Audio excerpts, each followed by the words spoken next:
Hi, welcome back. I am Paul Chartier, and we've got recurring guests on that are good friends of mine in the shows. OWL Opportunity for Work and Learning, David Boggs, the CEO President. Margaret Agee, thanks for coming back. You're welcome. Thank you Paul. for having us. Margaret, when you were here last, you had just started at OWL, and now that you've got some time behind you and experience, from when you started to what you know right now, what has happened in your mind? Oh my goodness, you should have prepared me for that question. Well, we've had a ton of things happening at OWL.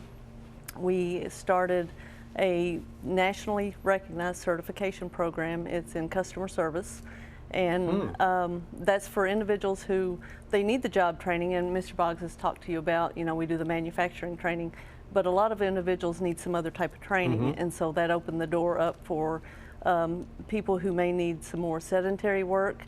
But there is a huge market for jobs in customer service, as you know. So. And David, whose thought was that to expand from manufacturing to other things? Well, as our leadership team a few years ago began talking about how the changing job market is in Kentucky and in our whole national economy, we were looking for ways to expand our revenue sources as we did our strategic plan. So during part of our strategic planning session, we said, hey, why don't we look at this and explore this? And so after a couple of years of research and development, we finally launched it this summer. I think it's fantastic. To take a step sideways or backward, tell people where OWL is located and what's your basic mission? OWL is located at 650 Kennedy Road. Off of Newtown Pike. It's right across from Lexmark. We have been there since 1968 at that location. We have several buildings on that street. How many square feet roughly? Right now we're occupying 115,000 square feet of manufacturing space. Okay. And our whole mission is to partner within the community with manufacturing and business groups to educate and equip individuals with barriers to employment to reach their vocational goals. And we do that through a manufacturing type environment where we can really work on soft skills and all those things every employer is looking for regardless of the industry or business. Let's open up your heart a little bit and be clear about this. When you talk about barriers to employment, what exactly does that mean? Barriers to employment at OWL means someone that may have a physical disability, a mental disability, or one of our returning citizens that's been incarcerated. And a lot of those clients that we serve have all three of those disabilities. And so they're in prison for an extended period of time. They're counting the days to get out. They get out, and then what?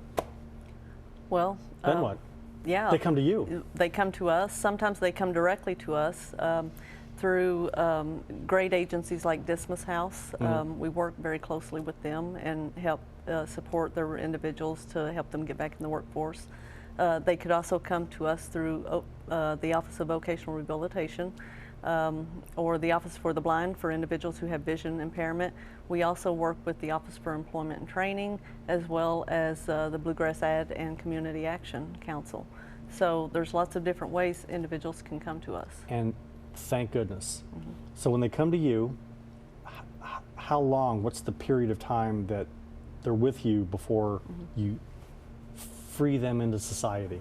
Do you want to take that or do you want me to? Well, that time is based upon the individual needs that the client has.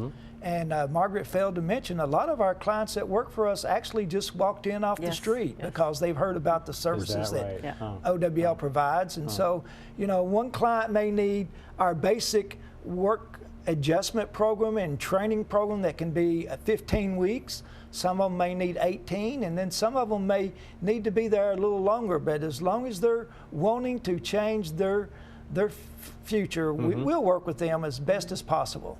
Any idea how many people have walked through the doors of OWL? I think we did a grant proposal and we had to have those statistics, and I think it was over $23,000 over the year, or dollars, people over the years that we've been open. Yeah. And you've been around for how long? I've been there little over 7.5 years. And Al's been around how long? Since 1961. That's a lot of people. A lot of people. And you talk about changing our society and our community by training people how to be functioning salary, hourly employees that can then return the money. And I mean, it's a fantastic cycle that you've started. Yeah, you know, a couple of years ago, we just took the basic introduction salary of those that had gained employment.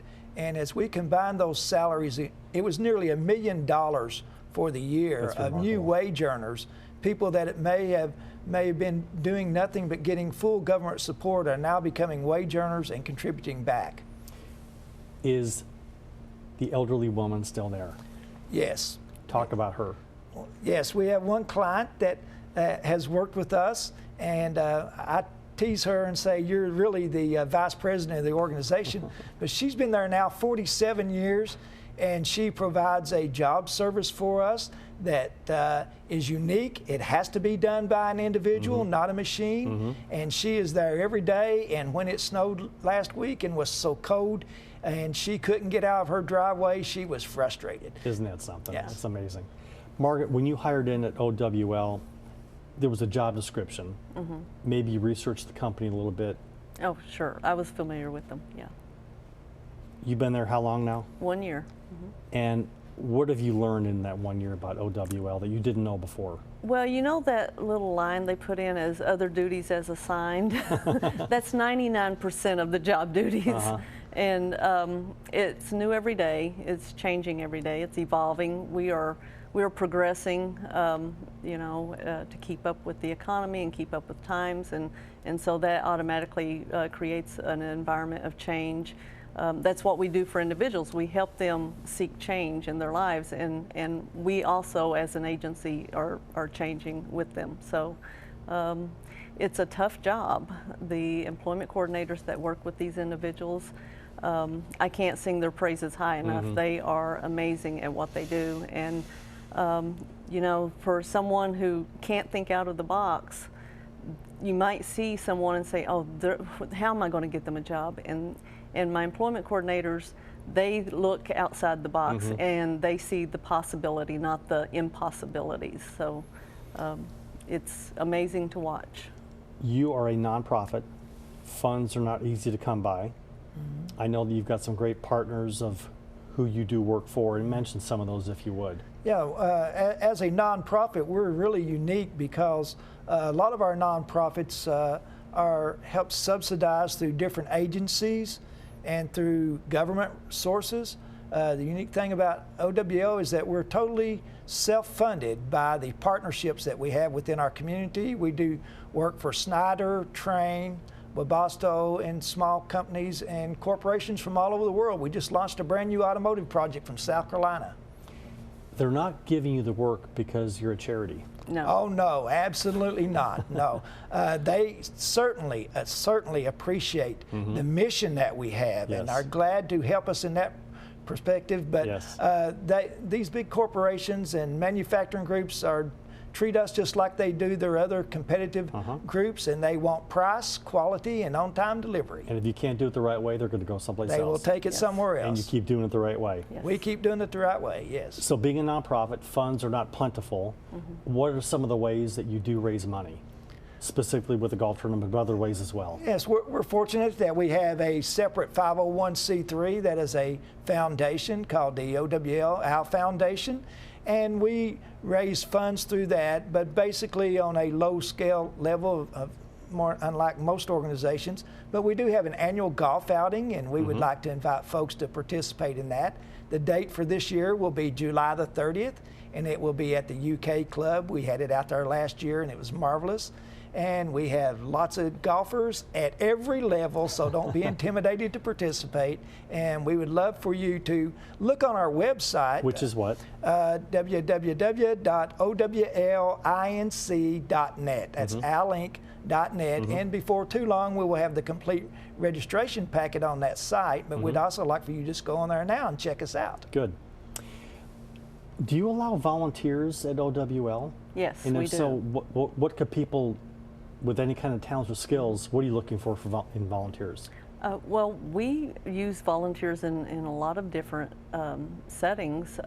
It could be anywhere from working in our computer lab, helping some of our clients with online applications and learning how to use the computer, all the way up to maybe helping answer phones sometimes, or gosh, anything in between. Mr. Boggs, he works well with interns, and they get to participate in some of the golf outing type stuff and fundraising and that type of thing. We use interns as well as just volunteers, and it's a great win-win for them. They get a great experience learning how to help people in this piece of the puzzle, but it also helps us as well to give extra support to our people. And we have a great volunteer board that are all volunteers, 15 board members that rotates every couple to 4 years. And then too, we have a lot of community members that serve on our board committees. And so we welcome any volunteer. We'll find a spot for you. So if you're talking to people right now that are watching, what would you say to them about OWL? Amazing organization that is making a difference in this community. And I would say come, ask for a tour and get to know more about what we do and how we do it, and I think you will really be surprised. Well, it's an amazing organization, and in the last couple minutes, what would you want people to know or to, when they go on the website, what's the connectivity with the public? I think there's a real opportunity for the public to see the diversity that OWL does with all the different programs that we offer. They'll always see lots of great success stories on there by our clients. And then too, it will allow them the opportunity to say, hey, I want to get involved, or I can refer somebody for your services, or I know somebody that might have a manufacturing job that you can do. Because we work for big companies, small companies, all size, and already are getting ready to launch a new program this summer as soon as we get the federal notification for it. And so there's something for everyone to find and learn about us. Do you want to reveal a secret right now and tell us what it is? Yes, it's going to be a program called Supported Community Living, and we're going to be working with cognitive delayed individuals and help them with employment and help them to be more self-sufficient in their life. Real quickly, does every city have an OWL? No. Lexington has got great nonprofits, and you're one of them. And just the service that you provide, otherwise these people would just be maybe repeating their habits or not having a roadmap on success. Thank goodness for OWL. Thank you. Thank you. Give the website one more time and we'll close out. It's OWLINC.net, ALINC.net. David, good to see you again. Margaret, thanks for coming in. Thank you. I'm not sure what the Mr. Boggs thing is, but you can work that out off air. He's David to the rest of us. I'm Paul Chartier. Thanks for watching. We will be back next month on Heart of Gold. Thank you.